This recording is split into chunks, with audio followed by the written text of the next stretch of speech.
Senhor presidente, nobres colegas, quero saudar meu vizinho Paulo, que foi diretor do Mansueto por muitos anos. É uma pena nós chegarmos a uma situação Vou assim. declarar voto, presidente.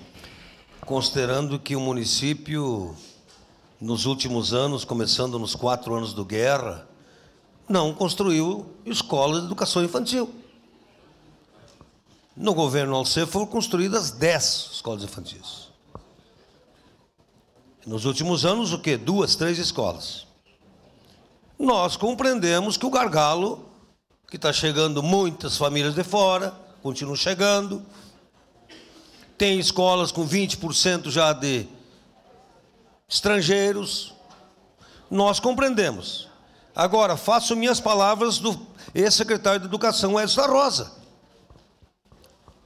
Nós precisamos construir, nós somos da base, mas nós precisamos construir as questões da nossa cidade. Porque foi assim também com o Canil municipal.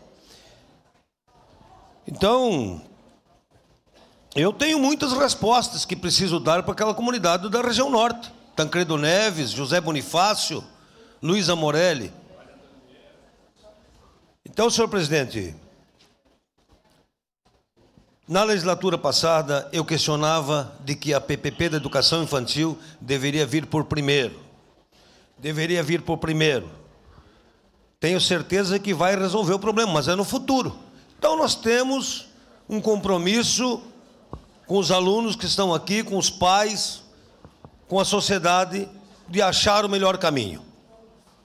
Que todos tenham aula, que todos tenham transporte e que nós possamos, então, de uma forma coletiva, com o Ministério Público, com 4ª CREA, achar a melhor saída.